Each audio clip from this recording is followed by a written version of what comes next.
আসসালামু আলাইকুম। রোজ কিচেনে আপনাদের সবাইকে স্বাগতম। আজ আমি আপনাদেরকে চুলায় কিভাবে পারফেক্ট ভাবে প্লেন কেক তৈরি করতে হয় সেটা দেখাবো।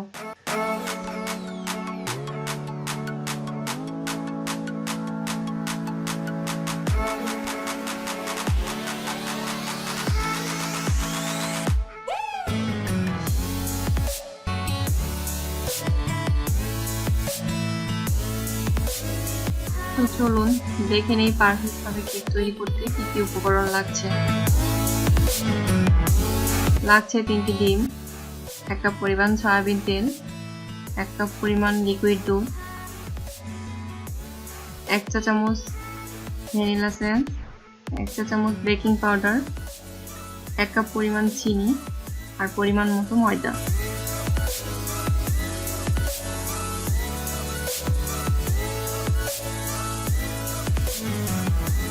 তো 3টি ডিম আমি ভেঙে নিয়েছি। এখন খুব ভালোভাবে ডিমগুলোকে ফাটাতে হবে।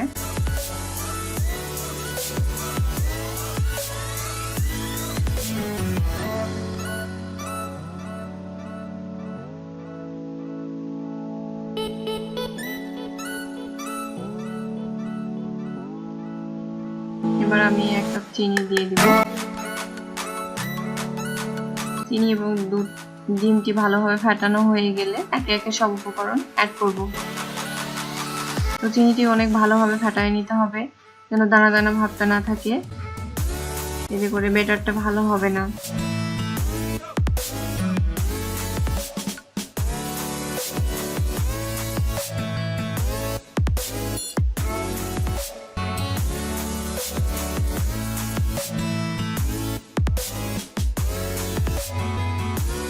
তো খুব ভালোভাবে ফাটানো হয়ে গেলে চিনিটা যখন একদম দানা দানা ভাবটা চলে যাবে, তো এক এক করে সব উপকরণগুলো আমি দিয়ে দিচ্ছি। সয়াবিন তেল দিয়ে দিচ্ছি প্রথমে, আবার একটু ফেটিয়ে নেব।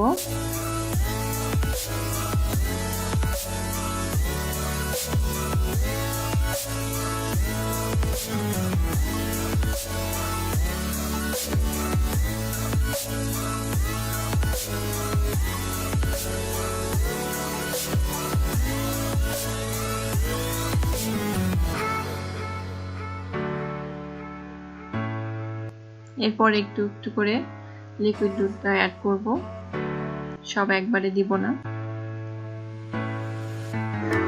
দুধটা অল্প অল্প করে অ্যাড করতে হবে, একবারে দেওয়া যাবে না।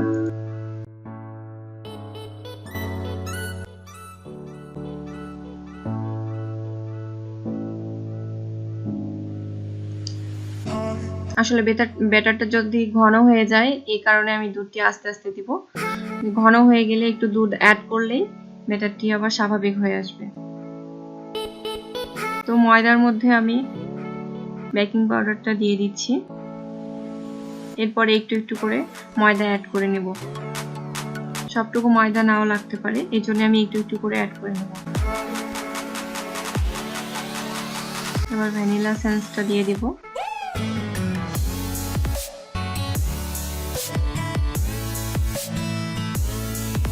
একটু মিশানো হয়ে গেলে ময়দা মিক্স করব।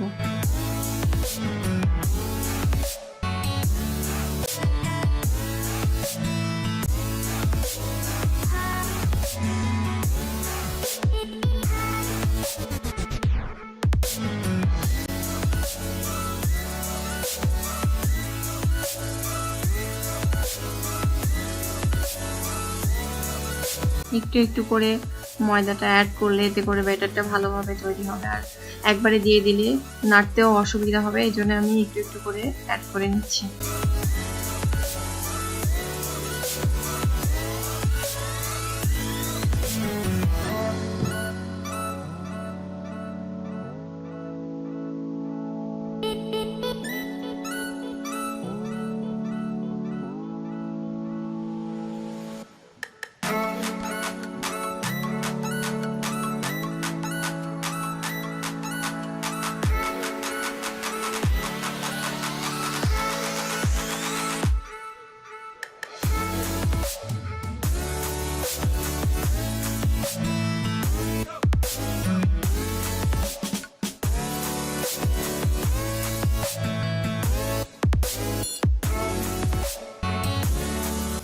ব্যাটারটা খুব ঘনও হবে না আবার পাতলাও হবে না।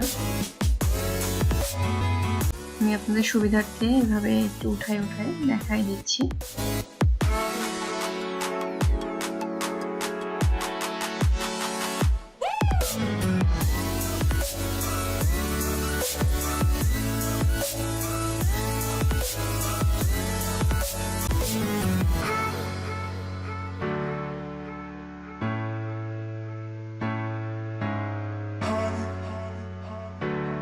তো এবার একটি বাটিতে তেল ব্রাশ করে নিচ্ছি।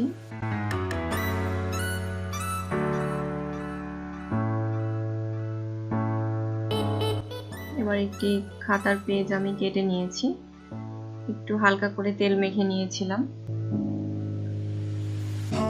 ওই পেজটাতে আবারও হালকা করে তেল ব্রাশ করে দিচ্ছি।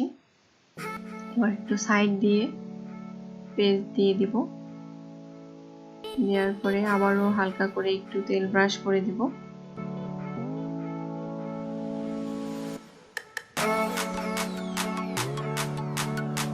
এতে করে আমাদের কেকটা উঠাতে অনেক সুবিধা হবে, বাটিটার গায়ে লেগে যাবে না।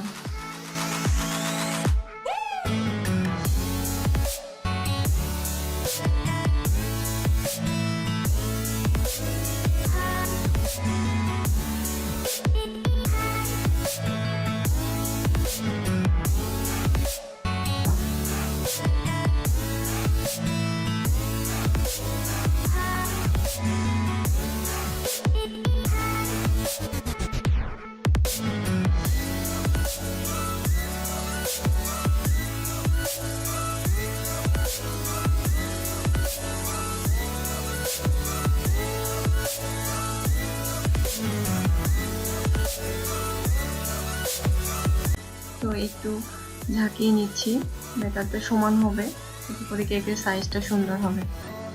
ব্যাটারটা আমার রেডি। এখন যাচ্ছি চুলায়। চুলায় একটি ননস্টিকের কড়াই আমি গরম করতে দিয়েছি, গরম হয়ে গেছে।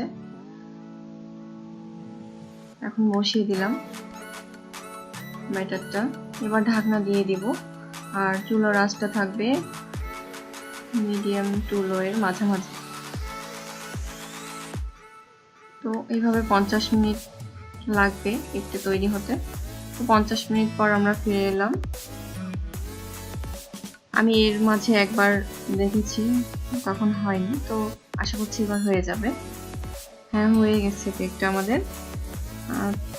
একটু টুথপিকের সাহায্যে আমি দেখে নিলাম যে কেকটি হয়েছে কিনা। আপনারাও বাড়িতে যদি এরকম টুথপিক থাকে তো এইভাবে দেখে নেবেন, চেক করে নেবেন যে লেগে যাচ্ছে কিনা। যদি টুথপিকের গায়ে লেগে যায় তাহলে বুঝবেন কেকটা এখনো হয়নি। তো আরেকটু রেখে দেবেন চুলায়। তো এই তো আমার কেক রেডি।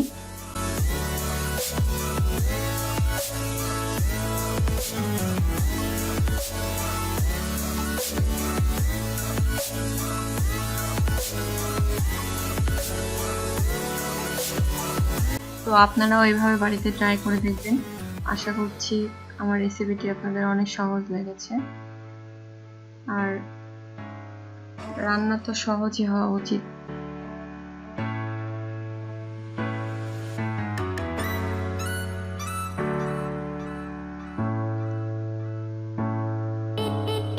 তো আজকে এখানে বিদায় নিচ্ছি,